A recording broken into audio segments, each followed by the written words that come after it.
You remember, was it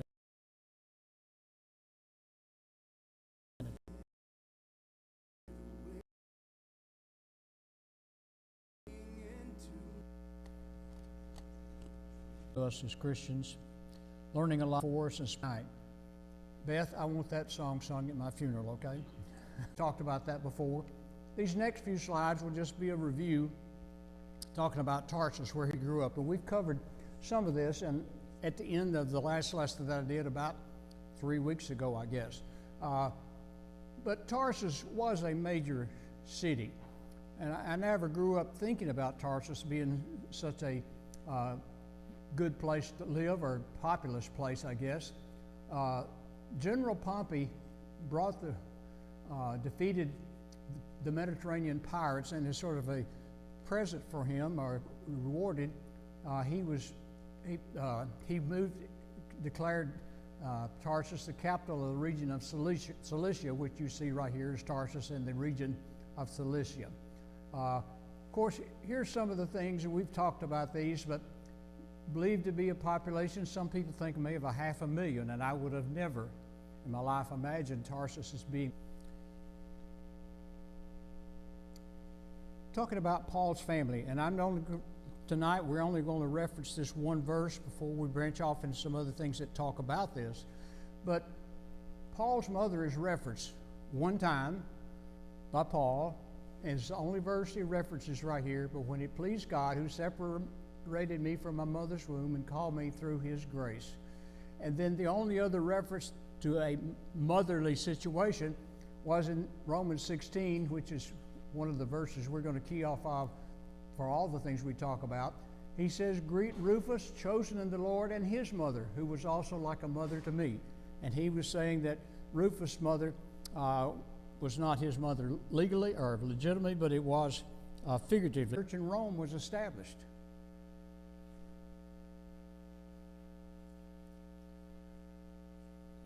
That's a good answer. I don't either. I don't know. It is unknown as to when the church was established at Rome. Even with Paul's writing here in this 55 to 58 AD, and based on the things that he says and the people he greets, especially in chapter 16, you can assume that the brethren in Rome had been meeting as brethren or as Christians for some years. I don't know when it was, but you can assume they had been gathering his brethren for some years prior to this date right here. Paul was probably, best we can see, he was writing this from Corinth. And when he was writing this, it was going to be sent to the Roman brethren. So that's the unknown part of it.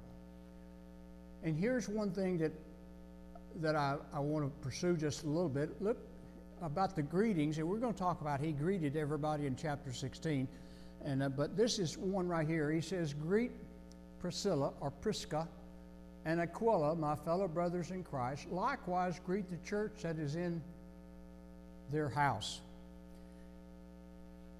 In reality, I don't believe that you will find that in writing to the Romans, Paul is not writing to one individual congregation. Because I actually believe that you were probably, brethren included people, because they were meeting in people's homes during that time. And in this verse, and I think I put it in here somewhere else, but I don't know where I did, there were several other references to people meeting in homes. Of course, when the day of Pentecost, what do you find the early Christians were doing? What were some of the things that talked about the early Christians after Pentecost were doing? Weren't they meeting from house to house, having all things coming? They were sharing meals with each other. At least two or three here. Paul, writing to Philemon, said, "And to the church that meets in your house." And there's some speculation that maybe even several places. It's the way I would read it might be, not just a church, a building, but to several congregations or home churches that were meeting there. One thing that Yale University archaeologists went to this place, which is in Syria, gallery there. So this is not a reproduction, but taking this, because this was one of the earliest known buildings there. And let me just read you something right here. And I thought this was pretty significant. It's called the Dura Europos House Church, or the first church house that they could find. It was in the late 200s AD, and they found this that had been covered in sand since about 200. And Philip did one on baptism not long ago, and Justin has been doing one on instrumental music the last couple of lessons. But this is in early history after means that they immersed people. They deviated and made excuses or made the reasons that, well, I think it's okay. And it really started with this one guy who later became a Roman priest. And then that created a big controversy because he never was immersed after he got well and he became a priest. And that caused a big controversy. They said, well, how can he be a legitimate priest, but he's never been baptized legitimately? So it was a big rigmarole about him during that time. Any comments about that? So all that goes back to what I was telling you about the first church house or house church that had and that's one of the things I read in my research is they made places. Usually the way they did this, they would find a group of people that were gathering, and usually whoever had the largest house, maybe the most wealthiest person, would offer their home for the church in which to meet. And in many of these, they would bring in a big, the only thing I can think of is a cow trough, a big thing, watering trough, to baptize people in. And it just shows what they believed in, that immersion was the thing that was the Bible taught. So now, a second question I ask here, I talk about, first of all, when was it established? And I talk about several other things that related to churches during that time. And of course, in Rome, they were meeting in houses as well. By whom was the church at Rome established? Anybody want to take a stab at that? I thought it was Peter. Wasn't he the first pope? The Catholic tradition is that Peter established the church in Rome. There is absolutely no history, evidence anywhere that Peter was ever in Rome during this time. Now, he was later on. Matter of fact, in his writing, he talks about Babylon, which is a cryptic word for Rome during that time, and sort of a code word, I guess. But there's no indication that Peter was ever there during this time.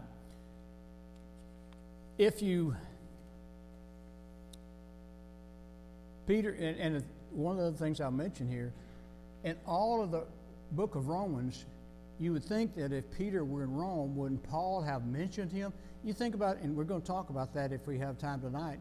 In Romans chapter 16, Paul greets 29 different people and all of their commendations. Peter's never mentioned, and this is in the 50s AD. So it's a good indication there also that Peter was not one that started the church, and probably was not even there during that time. If you think about it this way, how do you think the church at Rome may have been established? We don't know by whom, and we don't know when. Let's just speculate. How do you think the church got its start? And I'm talking about the churches that met in homes, or the Christian brethren there. How did that get started? What are some possibilities? Who said something? Day of Pentecost. And I think that may be one of my slides here. You remember on the day of Pentecost? And I've got another section I want to talk about.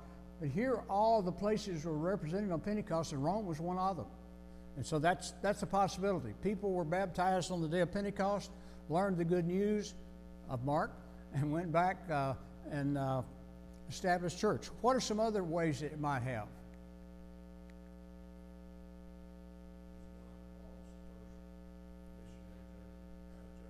Okay.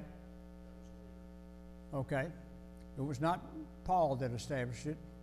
You know, I think what possibly happened is during all the persecution and the dispersion, Christians could have scattered. And it seemed like Rome is one of those places that people wanted to migrate to when things happened. And it seemed possibly some Christians from some of these other areas right here on the map I showed you, some of these other Christians had migrated there and helped establish the church. So from the day of Pentecost itself, people that were at Pentecost, as well as others, may have been scattered later. I don't know by whom. We can speculate, but we can just assume that maybe any one of those ways. Any other thoughts about how it might have been established?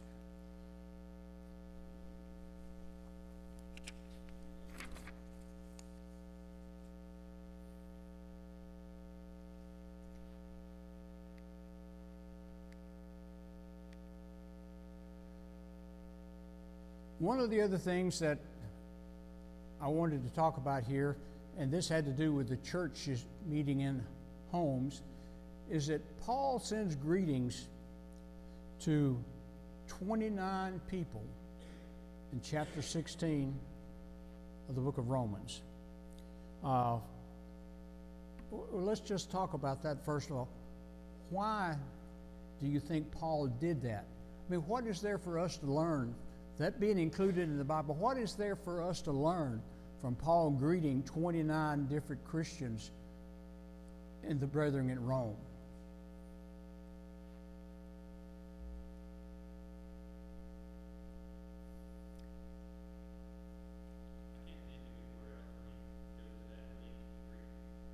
Okay.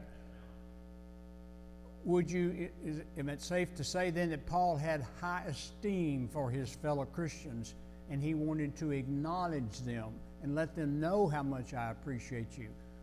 That's one thing I get. You think of other things why Paul would have wanted to greet so many people. Well, it's certainly an example for us to appreciate our fellow Christians, which sometimes I don't think I know I haven't over the years appreciated people as much as I should. And it's Paul's example of saying, well, when you have people that are helping when you have people that are doing things in the church, you need to acknowledge and encourage them. And I believe this is one of the reasons for that. Can you think of others?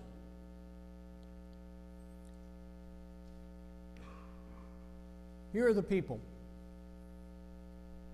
Look on the left side. 29 people. 10 of them, 1/3 of them are women. Now that says something else too. Not only are they laborers but they are appreciated for what they did. And of course, you have all the men on the right, and I'm going to have to admit, some of these names, it's hard to tell whether they're men or women. They're written in one form in some of the original stuff, and then some of the other people didn't like that, and they have changed it so that it looked like it's a male name. But anyway, the best I can come up is you have 10 ladies on the left, and you have 19 gentlemen on the right. Now,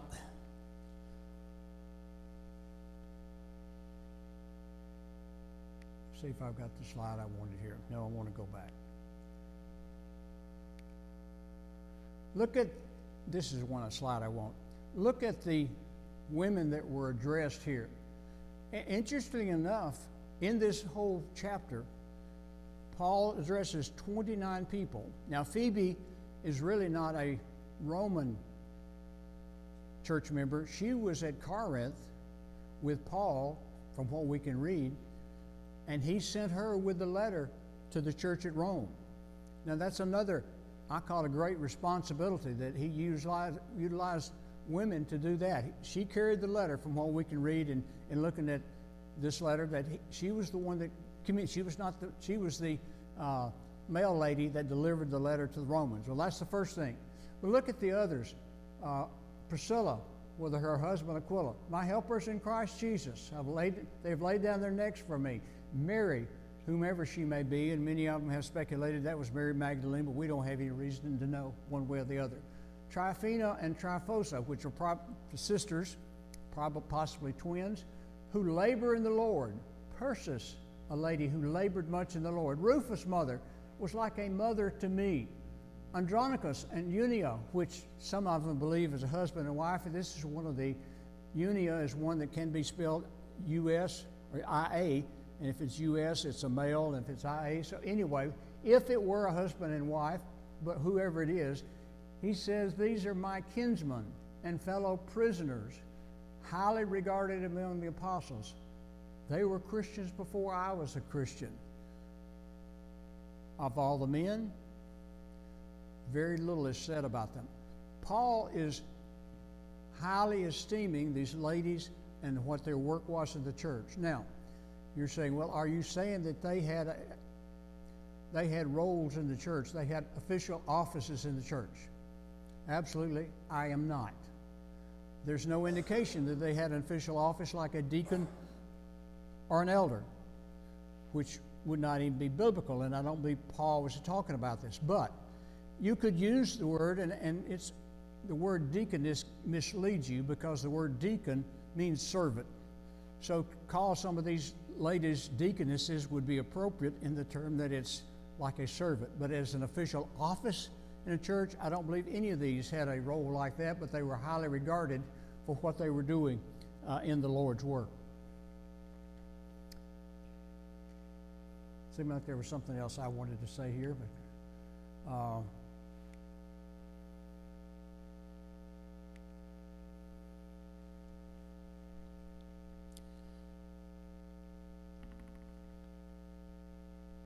I did want to highlight this. This gives you a timeline. It talks about, Paul talks about Andronicus and Junia being Christians before him.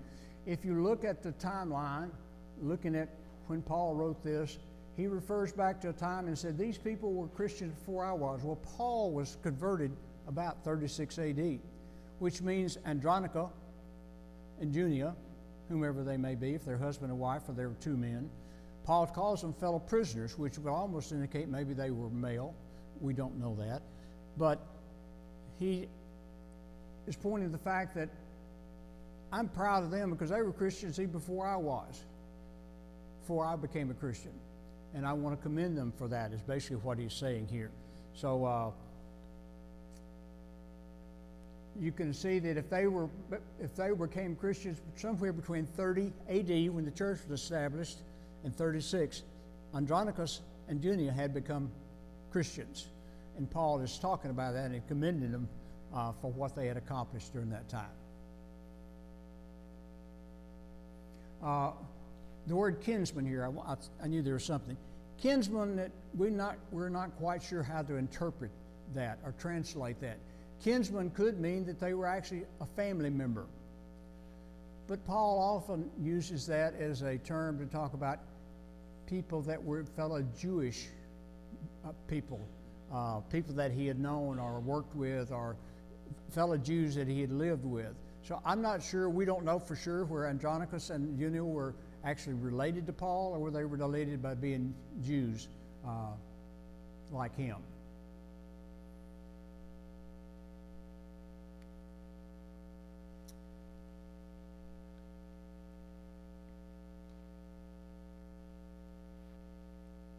This verse right here we come back to was Paul talking about his mother, or the one reference to his mother, and it said, I was separated from my mother's womb and called me through his grace. And he talks about Rufus' mother being like a mother to him. You know, the question arises, and I've referenced this before, we often wonder what could have happened to Paul's mother that he never mentioned her. He mentions his father as being a Pharisee, and we can allude to the fact that his father was probably a tent maker, because that's probably where Paul learned it. We know nothing else about Paul's mother. You know, you think about, well, could she have died in childbirth when Paul was born? We don't know. Could she have died sometime later? We don't know. Could she have been one that, did she disown Paul because he became a Christian? We just don't know anything about his mother, and I often wonder why he never mentioned any more about his mother than this one reference right here. But he said he had somebody who was like a mother to him, and that was Rufus' mother, and we don't know where that occurred either. I'm going to tell you in the next lesson where I speculate that that probably happened, but I won't talk about that tonight, because that's a whole new section. Actually, let me tell you how all of this came down.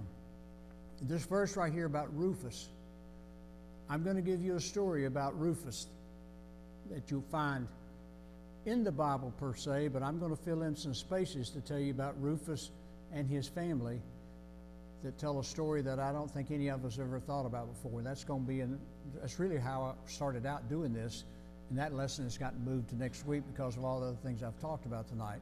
But that's where I'm going to end tonight. I don't even want to get into the rest of it, because I've given you enough foundation here. Is talk about Rufus' mother, and Paul talks about somebody who had treated him so well. And Paul does that so well to talk about what other people have done for him. And remember when he was talking about the churches supporting him and how some of them had gone above and beyond what everybody else had. Paul was one who really encouraged people when he was the one that needed encouragement. Normally he was in prison when he was writing all these things, many of these things, and yet he was the one encouraging all these other people. And that's the case here in the book of Romans in chapter 16. We'll pick up there next week, and I'll finish up with my story that you probably never have heard put together, and you see if my story has any logic or reasoning to it when we talk about it. And it does involve Rufus. Any questions? Any comments anybody make? If you want to disagree with me, that's fine. I'll let Daryl answer that. Okay. We'll take a break till the little ones come in.